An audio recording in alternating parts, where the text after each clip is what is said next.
Imagine you're walking down a street. It's on a pretty steep downward incline. The road rolls out ahead of you, leading down through a quaint, hallmark-worthy town. You can see near the bottom the hill flattens out. It's punctuated by train tracks, and beyond that a stretch of bluffs, and further still the gray curve of the Missouri River. It's picturesque in an unassuming way. Quiet. You start walking. You notice homes that have been turned into bed and breakfasts, wineries, antique shops. The town itself feels a bit like an antique, the architecture harkening back to the town's founding in the 1800s. It's easy to imagine things as they were. So easy, in fact, that when you look down a passing street, you can almost see a horse-drawn wagon rattling your way, driven by a man who doesn't seem to notice you. Continuing on, the first place you choose to stop at is a red brick building nestled into the corner. The St. George reads the sign, proudly emblazoned in white capitals just above the front door. It's a hotel, an old one, built in 1845. You look up, eyes skimming over the black-slatted roof dotted by jutting windows, and pause as your attention catches on a misty figure lingering behind the glass. A woman, perhaps? By the time you ask yourself the question, she's gone. You've heard stories about this place, particularly about room 302, where guests have reported chairs being moved to their bedsides while they sleep, as if someone watched them in the night. People have talked about the spirit of a mischievous little boy who roams the halls, hiding belongings from hotel guests. Some have even been paid a visit by a ghostly woman and her cat. Was that who you saw in the window just now? Turning around, you spot a little general store across the street. Signs offering ice cream and fudge beckon you closer, and you cross to take a look around. You've heard about this place too. The Main Street Galleria and upstairs tea room is described as noisy by its workers. Its owner, Verna Cowarts, literally wrote the book on Weston's hauntings. She says her shop is a portal, bringing in spirits from all over. Some are friendly, others less than kind. The upstairs tea room has several residents, a Civil War captain who remains tied to his desk, a woman with a penchant for pushing. You wonder if it's true, if there really is a portal in the shop. As you climb the narrow stairs up into the tea room, you can't help but feel like there are eyes following. The back of your neck prickles. You're glad when you reach the top undisturbed. Returning to your walk, you're reminded of a story you overheard earlier that day. Locals are familiar with a little white dog that can be spotted roaming the streets alone. It wouldn't have been such an extraordinary thing if the dog wasn't so completely transparent. Nearing the end of Main Street, you turn down a narrow road that leads you past houses perched atop a tall hill. Music floats towards you from somewhere you can't quite see. It isn't until you reach the whitewashed building at the end of the way that you realize you found a pub. O'Malley's is a curious place. A restaurant on the top floor and a pub far underneath. Built underground so deep that you have to wind your way through dark, narrow tunnels to reach it. There's a story of a man who died deep in those tunnels, all the way at the very bottom of the underground pub, crushed tragically by a falling cask of ale. Some say his eyes have been seen staring through the cracks between the planks of the wooden floor, watching out from his eternal prison. Across the street from O'Malley's sits a bed and breakfast with a dark past. The hatchery was built prior to the Civil War, and the rustic red brick and white trim design of the home is markedly historic. One of the home's original owners was said to have been a slave hunter, and his spiteful spirit is believed to remain in the house. His figure has been seen darkening the front doorstep and waiting at the top of the stairs. He still thinks of the house as his.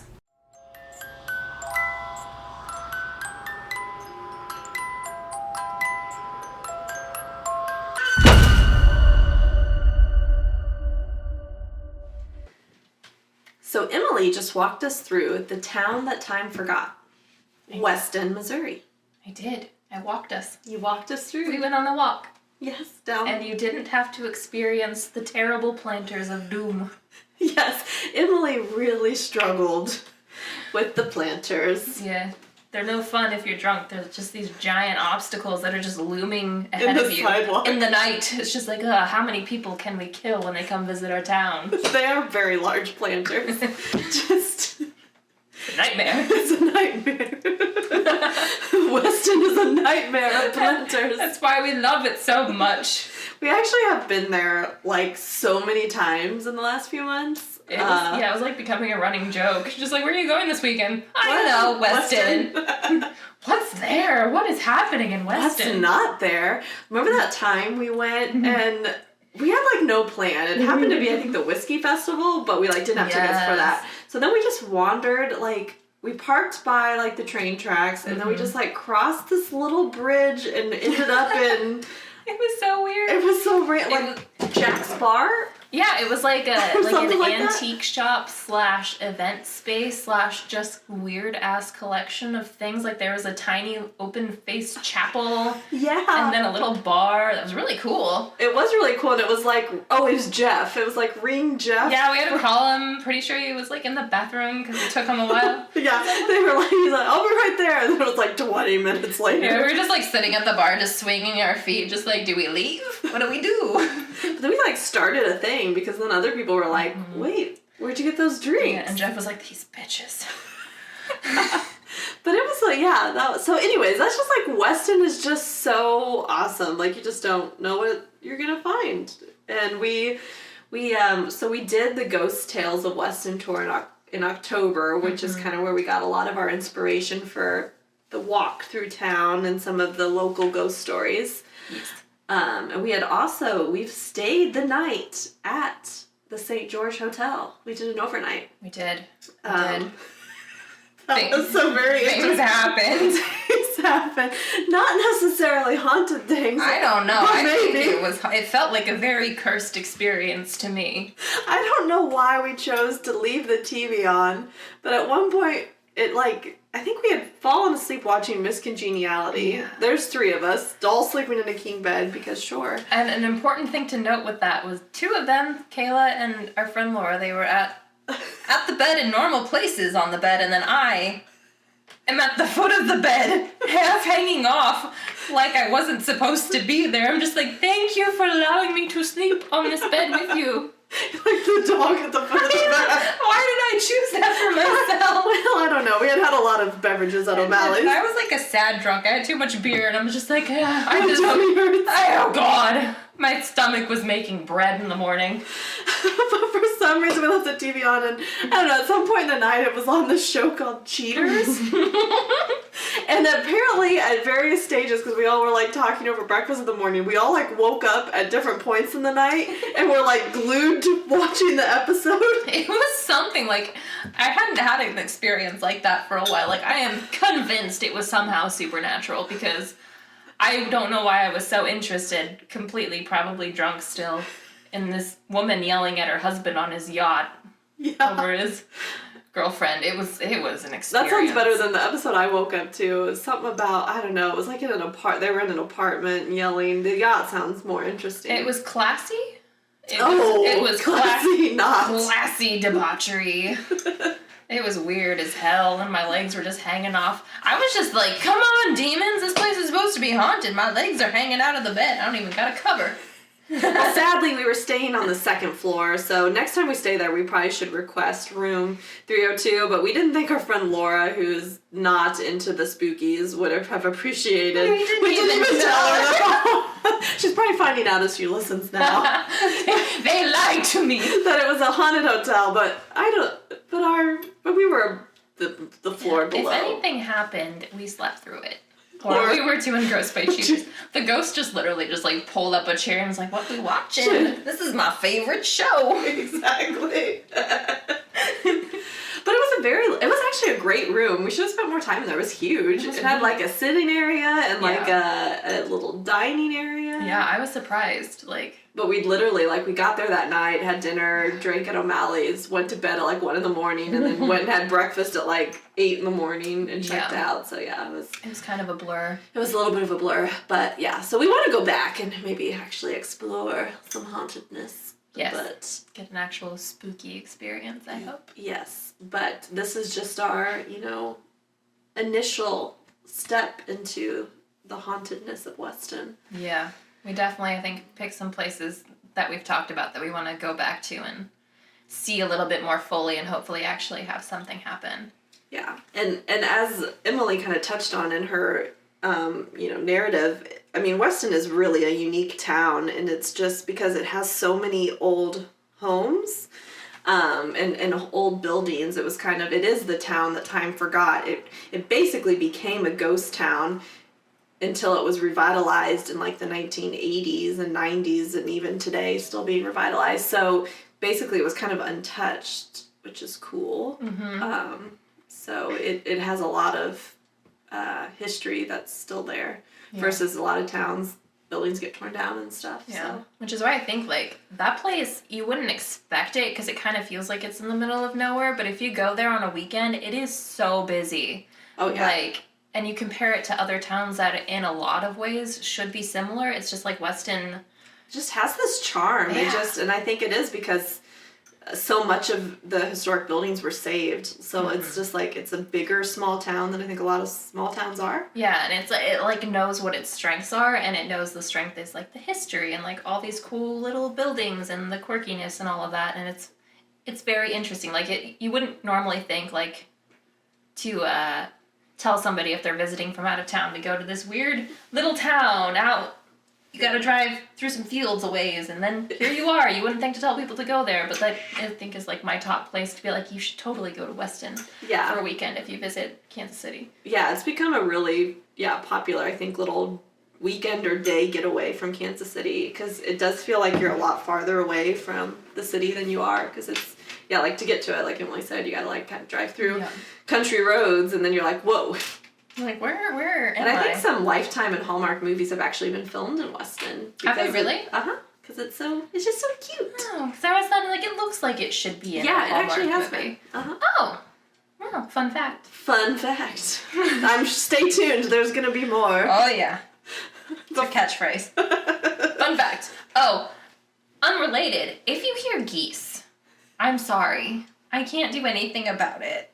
There are legions of geese outside, and I can't make them shut up, and I will do my best to edit them out, but there might be geese, and we're just gonna it's part of the ambiance. It is. They're spooky. Geese are evil, so you should definitely be afraid when you hear their ominous honking. You'll definitely know that we are not lying about recording in the Midwest. Yeah. So Emily's gonna say I don't know how to talk about things briefly. So You don't. But you know what? My notes are only 9 pages versus 17. And she was like, for last episode, there's pictures, and then she's scrolling through one picture to justify her 9 pages of notes, which are really good notes. It's just I like that the picture was like such a big deal. Well, so really it's only 8.5 pages of notes because the picture takes up half a page. And some of her paragraphs, like she's got friggin' like block paragraphs here, just like, damn, you should have been a historian, or like, I don't even know. Like, I definitely never had trouble writing 20-page papers in college because... And everybody else is like, oh my god, 20 pages, and you're just like, oh, I'm like, ramble. Could have gone with 40, but fine. Let's be brief. Brief. So, I'm going to take you through a brief history of Weston. It's not brief, but I hope it's really entertaining because it is... Missouri just has a lot of very interesting history, and Weston is a prime example of some of that history. So I'm going to take you on a different kind of tale from Emily's. Take us. So take it away. So Weston, it sits in the bluffs kind of off of the Missouri River, just 25 miles north of Kansas City, and it's about 20 miles south of Atchison, which is from our last episode. So Weston and Atchison do have a lot of similarities. You know, they both straddle the state line.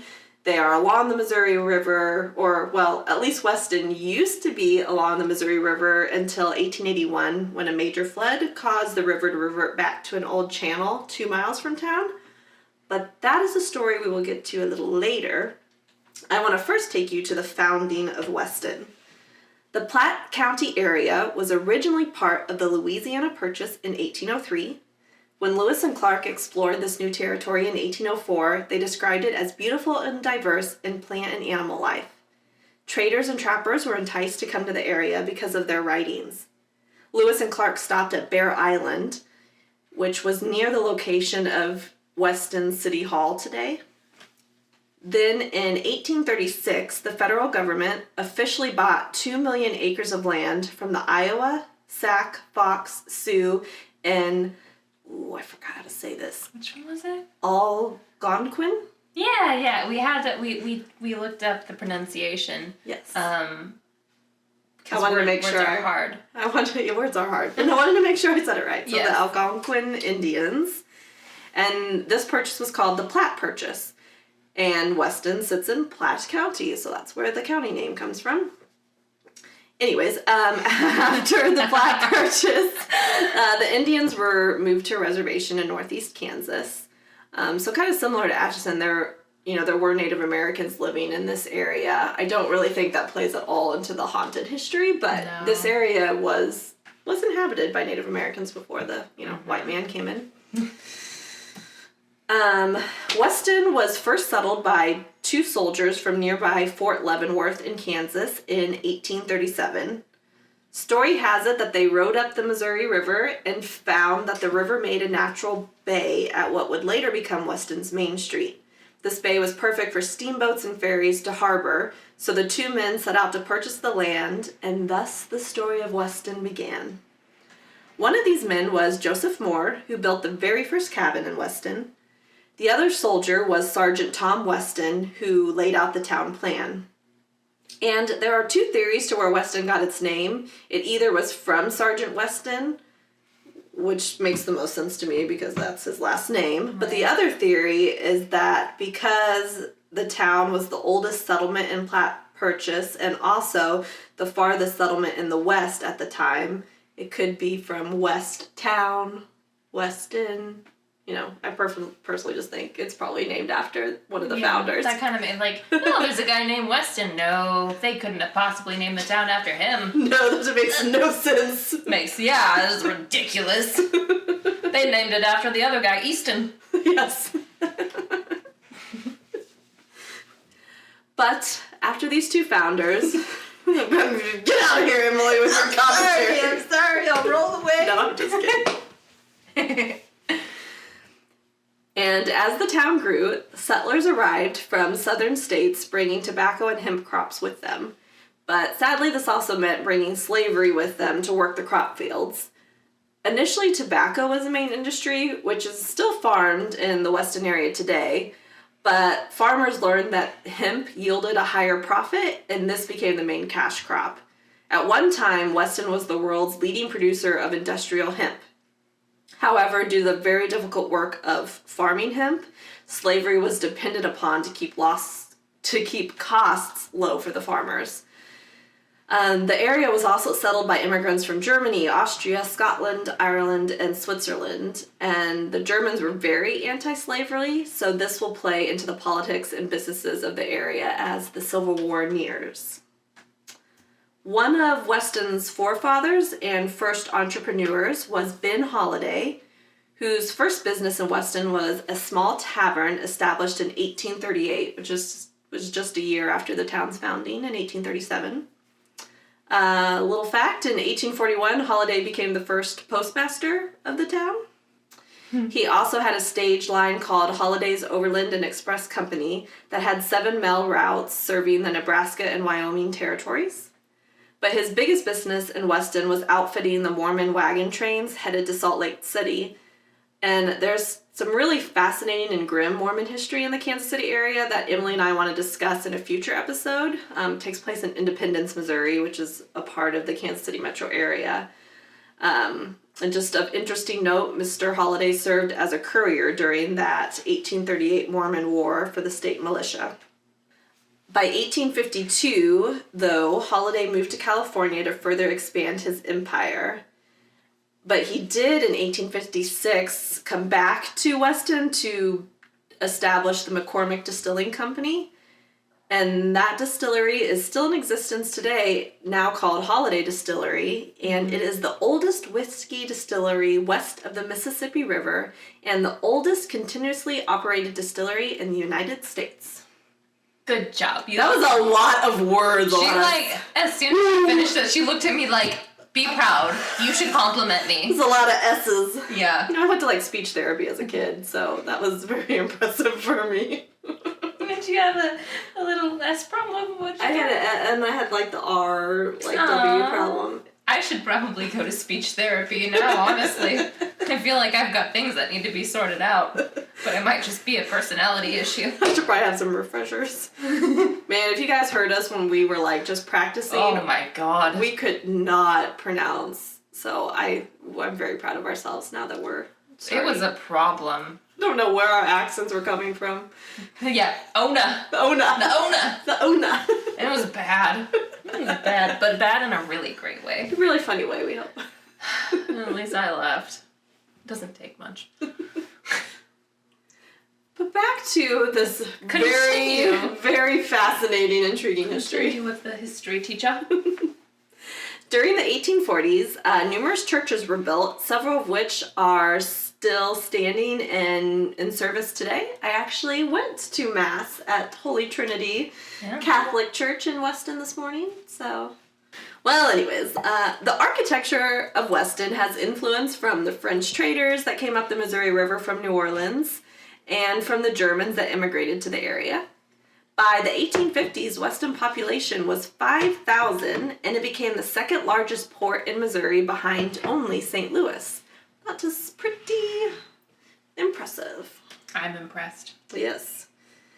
Which that just shows you how thriving Weston was, with as many as 300 steamboats arriving from April through November, unloading supplies for Fort Leavenworth and for shipments out west. Weston was also a major jumping-off point for the Santa Fe Trail, the Oregon Trail, and the California Gold Rush. Don't talk to me about the Oregon Trail. Triggered. These poor people. Weston might have been the last happy place they were before they went, because Weston was the farthest established city in the West until Texas became a state in 1845. So that's where they got all their supplies and then immediately died crossing a river. Yeah. That's my sole experience with Oregon Trail. I never got past the river. Yeah. The river will get you. Every time. Every time. I always seem to have trouble with my wagon wheels. I just failed. All that game taught me was to accept defeat in life because you're never going to make it. Well, that's probably a very good thing for millennials. I think that is extremely formative. That's why we're all so optimistic. Yes. Well, speaking of optimistic, poor Weston suffered a series of catastrophes that just sealed its decline after that height in 1850s. You know, it's just a sad tale from there. The first disaster occurred in 1855 when a major fire broke out in downtown and most of the businesses were destroyed. Weston rebuilt its business district, and most of the buildings standing today were built between 1855 and 1860. But then another disaster occurred when a flood of the Missouri River destroyed the port of Weston. And on top of that, when the river's channel moved several hundred yards to the west when the water receded, so that was another hit to the community. But in 1859, the railroad was built, extended to the north, which gave the town new hope. However, by that point, Civil War was on the horizon. Bum, bum, bum, bum. Bum, bum, bum, bum. And this is where I'm going to kind of dive a bit into the Civil War history of Kansas and Missouri, which I kind of brought up a little bit in our, Sally House episode with Atchison, but I'm going to go a little bit more in detail. So, Weston, being along the Missouri and Kansas border, it already had conflicts prior to the Civil War officially starting. Platte County, where I had mentioned Weston sits, was involved in the Kansas-Missouri border war, which preceded the Civil War. And many historians claim that the border war was actually the start of the Civil War, 7 years prior. This border war, also known as Bleeding Kansas, was a series of violent civil confrontations between the people of Kansas and Missouri that occurred immediately after the signing of the Kansas-Nebraska Act in 1854. The issue was whether or not Kansas would become a free state or a pro-slavery state, which resulted in years of electoral fraud, raids, assaults, and murders carried out by the pro-slavery bushwhackers, or border ruffians in Missouri, and the anti-slavery jayhawkers in Kansas.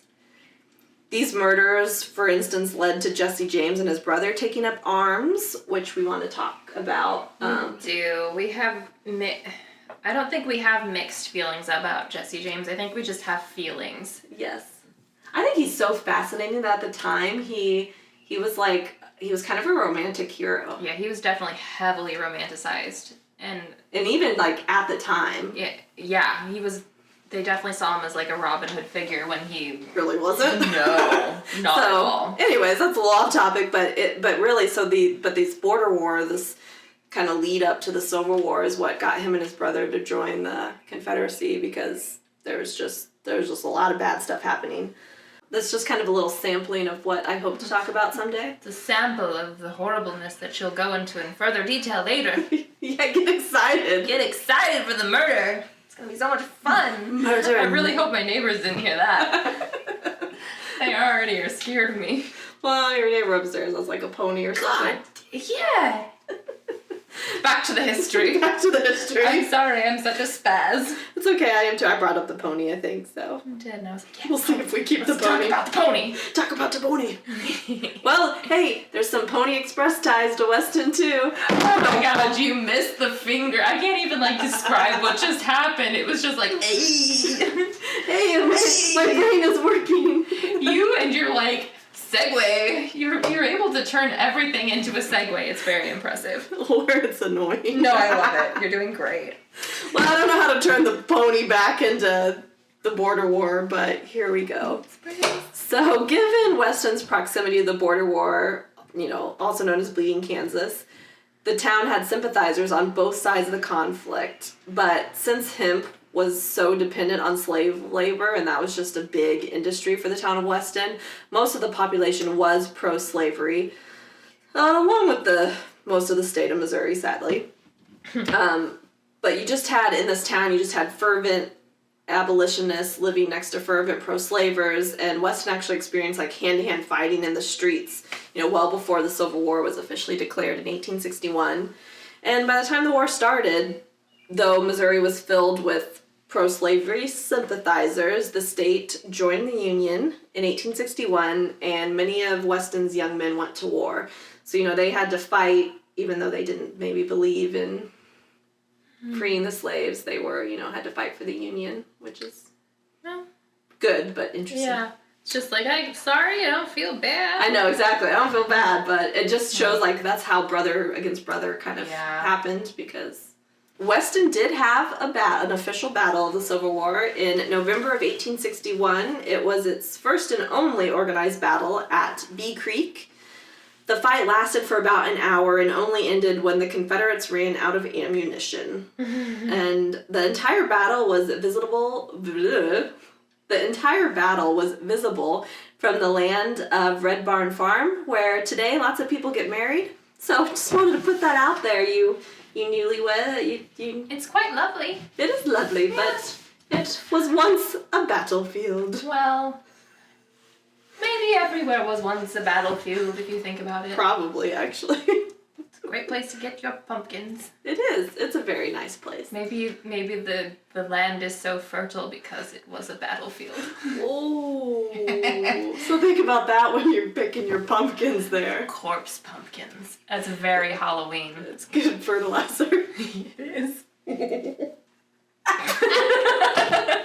don't know why that's not funny. I don't know. It is funny. Why would we have this podcast if we didn't think that was funny? Hopefully other people find it funny. Well, if they're listening to this, they should. Yes. If you don't, it's only gonna get worse. Especially as we talk about, more battles. I've got some bad stuff I'm gonna talk about. Oh, I mean, yeah, and, like, did you guys know, Kansas City has, like, a legit mafia, and there's still rumors that it still does today, so, like, Which we know nothing about. If anybody in the Kansas City Mafia is listening, we only know all the fake stories about hiding bodies and giant penguins. Yes. For Penguin Park? Did you say Ping Pong Park? No, Penguin Park. I'm saying penguin again. No. Say it. Your speech therapist missed something. Say it. Penguin? How do you say it? Penguin. That's what I said. Penguin. It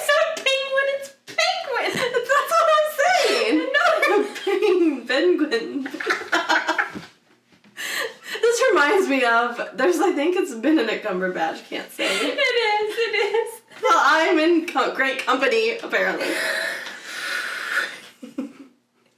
God, I'm not editing that out. Maybe we'll edit out the part about corn and body fertilizer. Penguin Park. Ping pong park. Penguin Park. God damn. I gotta go back to the Civil War. Stop making me laugh. It's your fault for saying it wrong. This is like, yeah, now the Weston history just gets real sad from here. Alright, so here we go. After the Civil War ended in 1865, the town was torn apart by the devastation of war, and it would never recover to its previous prime, where it once boasted to be the second largest port in Missouri after St. Louis. With the war over and slavery abolished, all hemp production ceased as it was too labor-intensive to be profitable without slavery, though tobacco was still a strong product for the area. And hope did come in the form of the railroad in 1869 that extended south to Kansas City, but that proved too late for Weston's revitalization. By 1870, the town's population was under 1,000 people. Then, a series of disasters kicked the town while it was down. Poor town. Take that, town. In 1881, a major flood drowned the city, and when the waters receded, the river had moved into an old channel nearly 2 miles away. This, of course, ended any riverboats landing in Weston. 9 years later, in December of 1890, Weston had another devastating fire engulf its downtown. So for the next 60 years, Weston basically became a ghost town. But that sad fate might be what saved the town in the end, or at least saved it to become the charming getaway it is today. Weston avoided the urban renewal of the 1960s and 70s that swept through so many cities in America. Weston had once been on a growth path between Kansas City and St. Joseph, but when the Missouri River changed channels, Weston was saved in a different way, and many of the original buildings were left untouched. So when the community began to look at its many historic buildings and more than 100 antebellum homes, they began to restore them, and in 1972, 22 blocks of Weston were designated as a historic district. Then, beginning in the 1980s, businesses started to come into the downtown district, and the town that time forgot began to thrive again. Today, Weston is a popular day trip or weekend trip for many Midwesterners, and it hosts festivals and events throughout the year. It's a bit like stepping back in time as you walk the streets, and that's probably why it's like our favorite place to just wander on a Saturday. They've got like a little bit of everything there, Mm-hmm. and it's all in walking distance. It's just a slightly treacherous walk, depending on planners. how. And I noticed when I was doing my narrative, like I was picturing the town, we've been there a lot, and I just realized that I made it so much steeper in my narrative than it actually was. Like, I'm picturing it like it's a freaking mountain, and you're just going down, and it's just because I'm so out of shape that when I'm walking it, it's like, oh God, this is hiking down a Mount Doom. It's a gentle It is quite gentle, but when I'm doing it, I'm just like, I'm gonna die. Yeah, me too. Don't wear your heels. Though I dramatized it in my narrative, which I guess is good. It was supposed to be dramatic. It's just, it was funny. Yeah.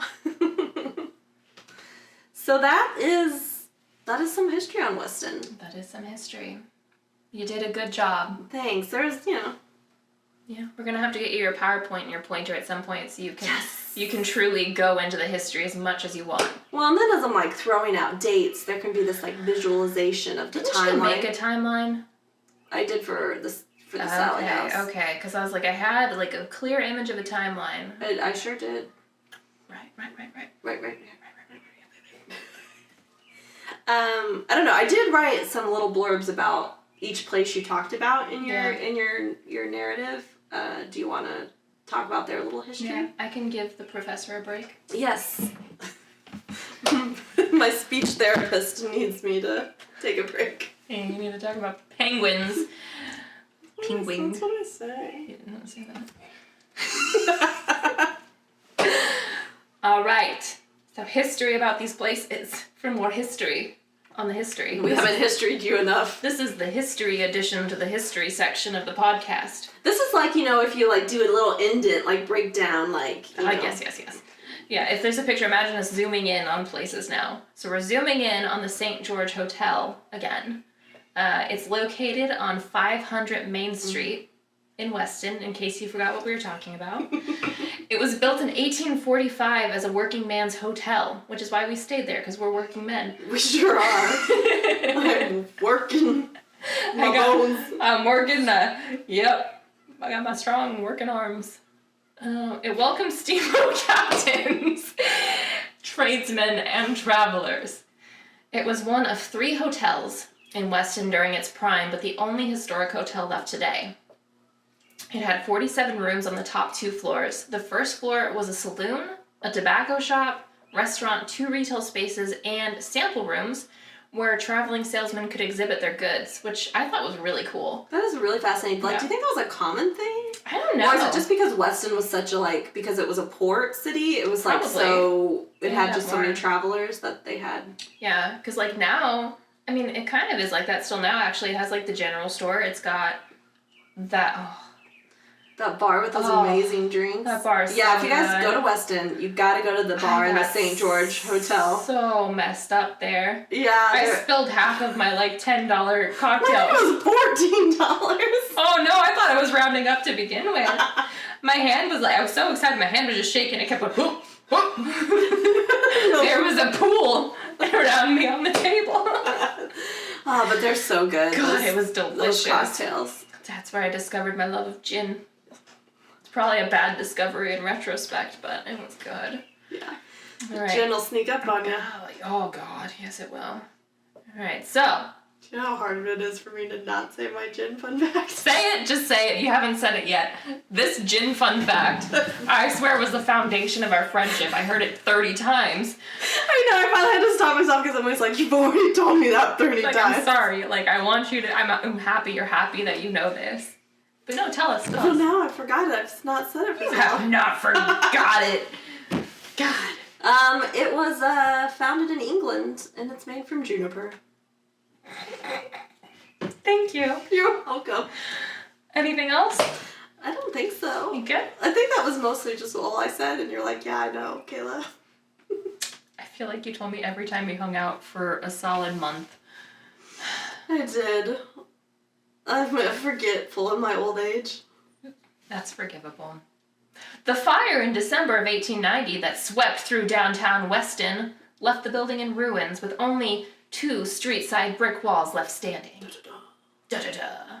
Those 2 walls are part of the current building. Today, the St. George Hotel, it features 24 rooms and 2 deluxe suites.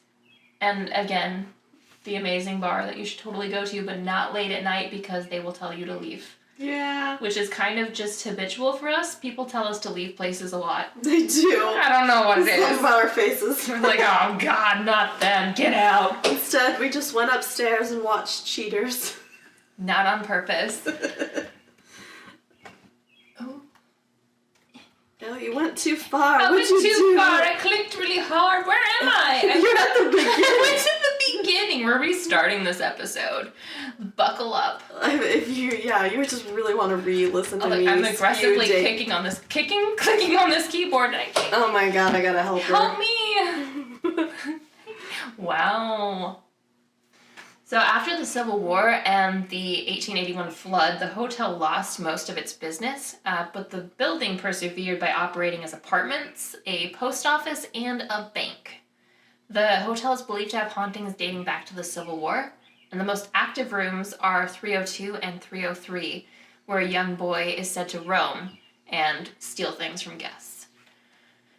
Guests have reported extremely cold areas and hearing what sounds like a little boy running, laughing, and knocking things around in the middle of the night, which to me I would just assume is cats, which apparently there's a ghost cat there too, so it could actually be the cat.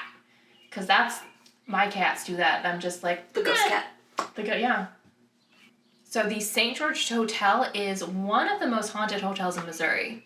I don't think we were there kind of long enough to determine if that was true, and we definitely need to go back and stay in one of the actual, like, really haunted rooms. And do a proper investigation. Yes, because we were dead.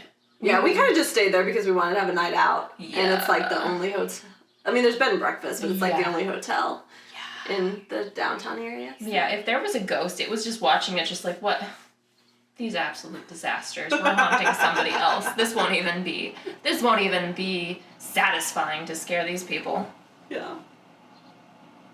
And I mentioned it a little bit in the narrative, when I mentioned that kind of like ghostly figure in the window. That actually happened. In 2018, a guest took a picture of the hotel, and they hadn't seen anything at the time. It's just the front of the building, and when they were looking with just their eyes, they didn't see it, but when they took the picture and looked back, they saw a ghostly figure standing in the top floor window of what was room 302, and it's very clearly, well, clear is a stretch. We're looking at it right now. There's definitely a mist that looks kind of like a person. Yeah, like I could kind of see like maybe a white dress and potentially hair, but it also kind of looks like the Hamburglar. It could be Matrixing. Oh no, we're sounding too much like Jane. But we will link this news story in our show notes, and so you can take a look at the photo for yourself. Yes. And you can determine, is it the ghostly woman, or is it just a foggy window? Yeah, they just need some Windex, I think. Isn't it interesting? It's the only open window. That's true. She was just like, here, let's open this, and then let's put a napkin.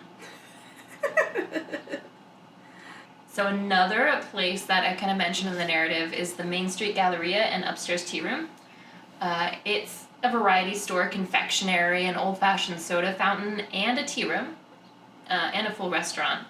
Yeah, upstairs, yeah. It's yummy. Mm-hmm. The building sits on the corner of Main Street directly across from the St. George Hotel. It's housed a pharmacy, a dentist office, apartments, a library, and an antique shop.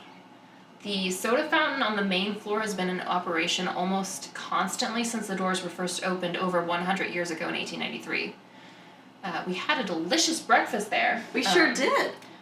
I feel like it was either really, really good, or we were so hungover it was really good. I think it was a mix, heavy combination of both. And I remember it being a very quiet breakfast, just a lot of staring at each other over a table. And being like, ooh, I need more biscuits and gravy. It was we were messes. But breakfast is not the only thing you can see in the building. The ghost of Frank Leon Bino?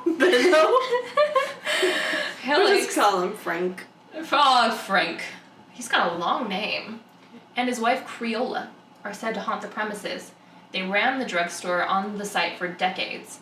The business was inherited from Bino Hillix's father. So Creola died in 1973, and she had been a comforting presence for many in the community. So the current owners welcome Creola's presence because she is still watching out for the community.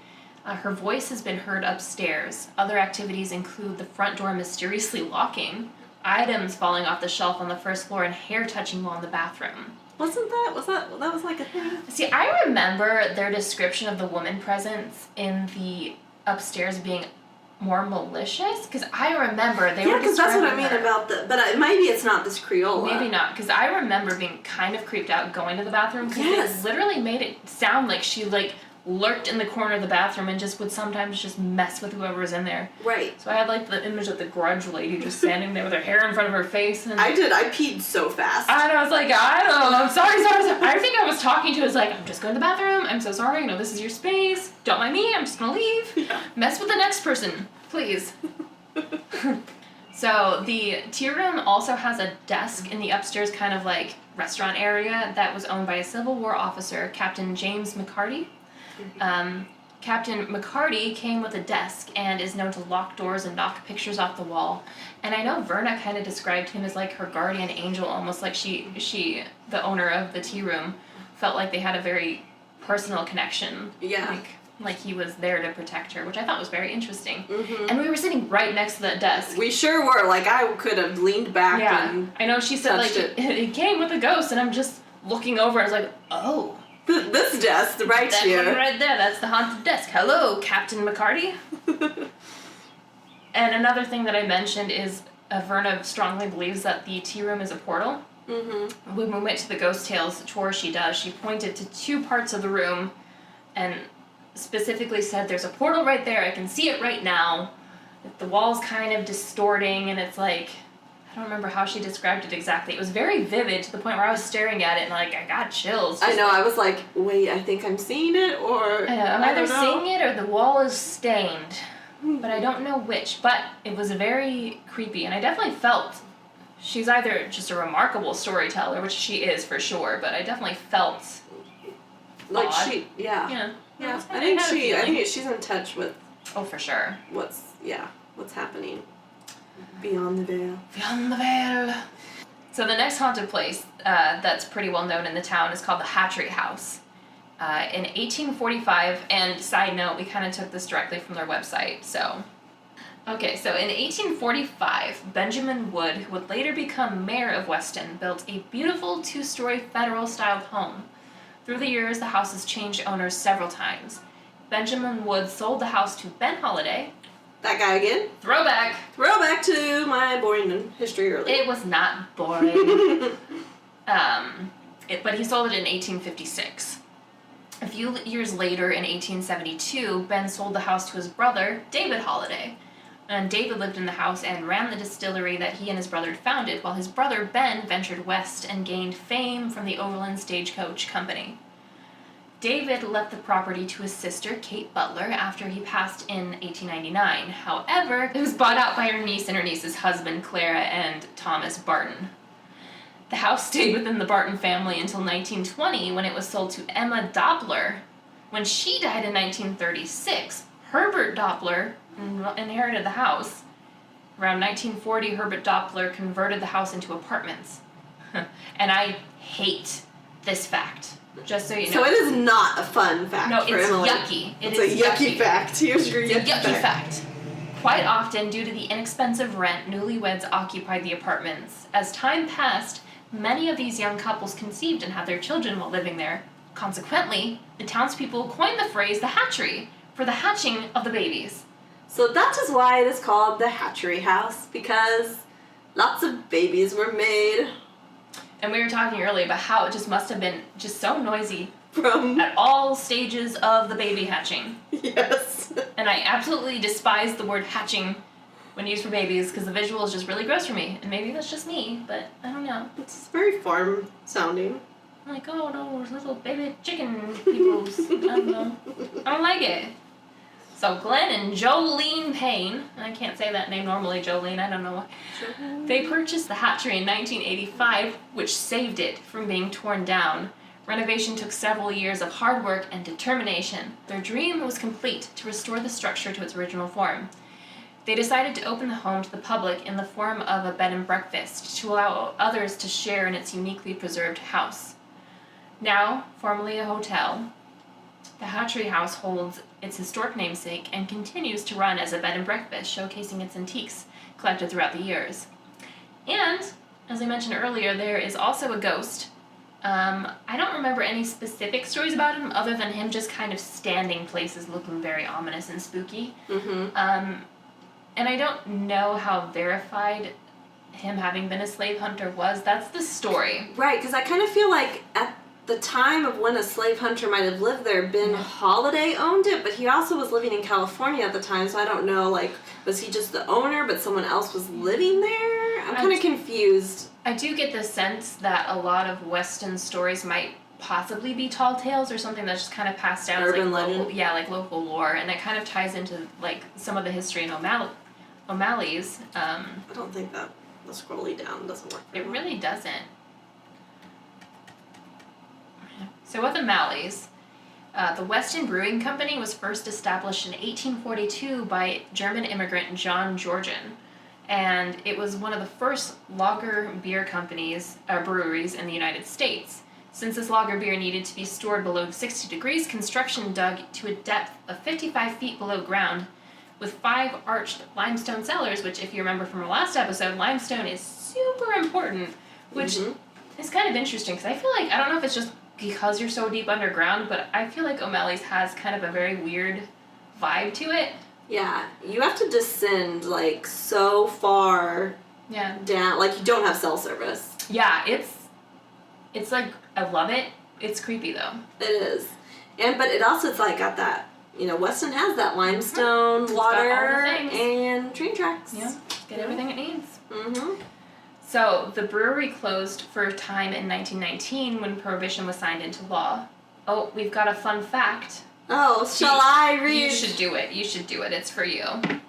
Well, so my fun fact for O'Malley's, actually kind of for the town of Weston, the soldiers of Fort Leavenworth, which is just a few miles away, it's not very far from Weston, they helped establish and grow Weston because, well, it was on Missouri side, so it had booze, and at the time Kansas had strict liquor laws, and honestly, Kansas is still kind of strict with liquor laws today, which is fascinating. Like, Emily, did you know that happy hours only became legal in Kansas as of 2011? I did not. That is so stupid. And you still can't buy liquor in grocery stores. You can only buy 2% beer and some wine. So I can never move to Kansas. You have to go specifically to a liquor store. You just can't get it from your, grocery store. And actually until 2005, you could not buy liquor on Sundays. That's why Kansas sucks. Yeah. Missouri's better. Yeah. Except for the history of it. Except for the history of it. At least, historically, Missouri was a union state, even if the people even weren't. if they didn't actually want to do it. Yeah. At least they were forced to. Yeah. So there's a rumor that O'Malley's was used, and this kind of goes back to the tall tale thing. The rumor was that O'Malley's was used in the Underground Railroad. This probably stems from the founder being German, and like we said earlier, Germans are very anti-slavery. There's also a tunnel that led to a creek out back. And then connect that to the Missouri River. Yeah. So in theory, that would have made a great escape route for slaves because the Kansas border was just like a stone's throw away, so they could have hidden O'Malley's, gone through the tunnel into the creek, and then over into the free state of Kansas. So just logistically, that would have been really tough. But it is a cool story though. It is. It'd be cool, and you can't say it's not true. Yeah, I mean it would. It's an interesting location and it could have happened. Mm-hmm. But. So today, visitors can enjoy Irish beer in the German-opened brewery. Maybe that's why there's a ghost there. Maybe that's the German founder who's like, what the hell? Why is there Irish beer? Every time the Irish beer is served, the ghost just "Nine" and slaps it out of their hands. Yes. Or at least he tries to. It doesn't work out. But if I would be happy if he slapped a beer out of my hand. Yeah. As long as he paid for a new one. So today's episode has been brought to you not by a, German lager or Irish beer, but by a local Weston wine. The Missouri Moscato. Missouri Moscato. It's our favorite from the Weston Wine Company. It's, Prim and Proper? Yes, it's so good. I think we literally get a bottle every time we go there at this point. It's so yummy. So I picked up a bottle today. Yes, it was a very nice surprise. Yes. I'm not prim and proper when I drink it.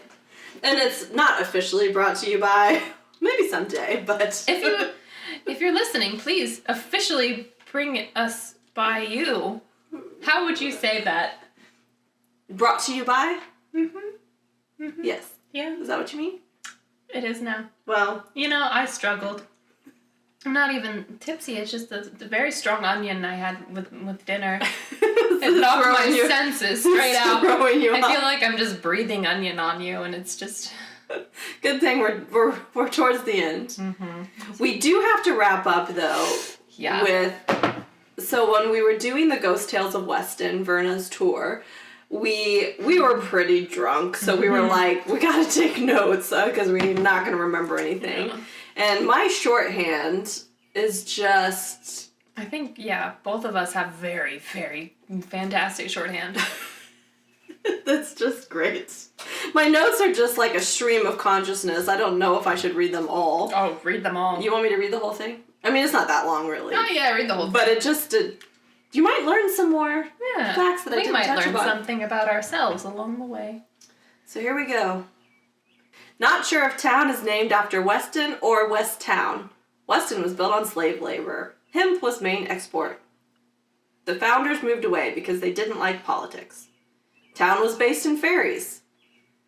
Apparently, there was some town named Rialto at the end of Military Road in State Park. There was a halfway house in a town there. Guy hid gold in the hills. So maybe we should look into that. You gotta find that gold. Sounds interesting. Fort Leavenworth. See, I told you. Fort Leavenworth helped establish Weston because Weston had booze. Flood in 1881, moved the river back to Old Channel, 2 miles away. Town died. The end. The end. Buffalo Bill Cody lived in Weston. Took horses up to St. Joe for Pony Express. Oh, that one makes no sense. Before River moved, there was an island called Bear Island, which I did touch upon. You did touch the Bear Island. That Lewis and Clark put their feet there. They put their feet there. Now, this is the most funny part of my notes, the very end, which is the end of the ghost tour. They kind of took us towards the, back part of town, where I guess it kind of backs up to Weston Bend State Park. Yeah. So kind of for a reference. And there's a ghost story that goes along with that, but this is all I wrote. Ghost man in overalls come out a creek looking for his son Bobby. At edge of Weston Bend State Park, the back gate. That's where they seen man looking for Bobby. A lot of houses back there were brothels. That's where they seen him. That's where ghost man come out of creek looking for his son Bobby. That's where they seen man. Oh God. Alright. So I did the same thing. I got my stream of consciousness notes. Consciousness? Yeah. On my phone, and I'm going to, this will be a live reading of the brilliance of me taking notes when I'm drunk. Muriel and Tilly, Lady of the Night and Cat, 208 and 304 are haunted. Captain's room. Einstein's brain lived here? Hatchery house old owner at the top of the landing will greet people. Was slave hunter. Lewis and Clark suite is super scary. Lower pub did not exist. Lindsay. Bob Reed saw eyes staring through the floorboards while there was only a middle pub. Bob saw eyes, and that is why they lifted the floorboards. O'Malley was part of the Underground Railroad, and the bottom of the hidden part of that, there was a creek, out back, that they used to get to Kansas because it was a free state. This is in quotes. What was the eyeballs? Why is that in quotes? I don't know. I think somebody said that. I was like, that's funny. Oh, yeah, because, well, of course, there was other people on this tour with us. What was the eyeballs? There was a guy that got squished by a barrel of beer in the basement of O'Malley's. Lady who walks the creek, named Mary. All ghosts are named Mary. Lots of hair pullers in Weston. Coal House Lodge, Bear Island. Boats used to dock by Wall because that is where the river was. 1987, park rangers called because fishermen were missing Bobby. Bobby was his son? Question mark. Bobby's dad was a ghost? Question mark. Man comes up out of river looking for Bobby. Houses back by Coal House were all brothels. Tea House White Powder Fire, burned in 1890, did not rebuild in 1982. Always been a pharmacy. Leon Hillocks and Creole lived here and haunt here. Lifetime movie, December 23rd. Benner. My last note is Benner. What's Benner? Oh no! Oh wait, Benner's is one of the bed and breakfasts, I think. Oh, I guess I think we're like, we need to go there. Let's write it down so we remember. Your notes are definitely more detailed than mine, although I like how I had the note that the ghost man looking for a son was in overalls. You did not have that descriptor? No, you did not. I was just like, his father was a ghost? But yours are definitely, you're a better note taker than me. But also our notes are very different. They are. I focused on, my favorite is all ghosts are named Mary. They do seem to be. Yeah. They're all Mary and they're all wearing white dresses. Yes, always yes. Yeah, the hair pullers in Weston though. That's something I think that was the thing. away. Yeah, because like there was I think that's the hair pulling in the bathroom, of the upstairs tea room. They got a thing going on in Weston. Well, there's all the brothels. If you're into hair pulling, you know where to go. And on that note, that's where we'll end. Do we have anything else we need to say?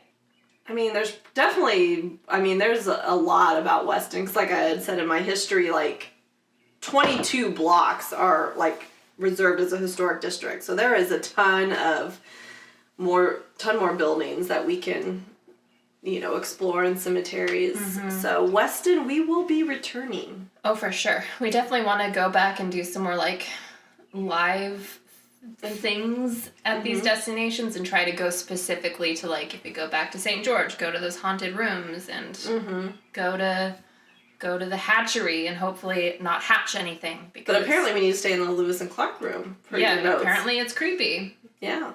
So didn't remember that being a thing.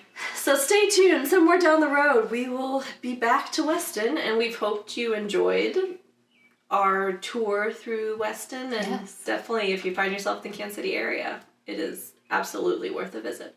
Yes. And please, if you liked us, make sure to leave a review and let other people know about us. So yes, even if you don't like us, if you could still leave us like a 5-star review, and then you can just like critique us in the comment. But be nice, because I'll cry. I have delicate sensitivities. So lie is what I'm saying. Just lie to us. If you don't like us, say you did. Or what you want to hear more of, or that would be helpful. Yeah. If you think we're horrible and our voices are the worst, I can't fix that, so don't say that. I am sorry that I think our voices sound fairly similar, but hopefully as you get to know us more, you'll be able to tell. I'm Kayla. I'm Kayla. No, don't confuse our listeners. It's only episode 2. I'm Emily. I got confused. If it gets too bad, we'll just put on a terrible accent, and then you'll hate us. Yes, because we will both have different but equally terrible accents. It's our specialty. Like penguins. Oh, we also did want to say about where the little music intro comes from. Yes, this is completely unrelated from this episode, but... Yeah, I did not have a clever No, I segue. wanted to... We probably wanted to do that in the beginning, but this is a very fun fact. Because we went to the Sally house, both of us were recording videos in the master bedroom, I think. Yes. And there is this music box there, and we just recorded us playing it, and we just cut that song out and slowed it down a little bit, and that's what we're using for our intro. So the piece of the Sally house will always be with us until we change our intro. Yes, but I think that makes it a little bit creepier, because it's literally a music box from a demon house, so... Yep. That's what you're listening to. It might be haunted. It might be. I hope it is.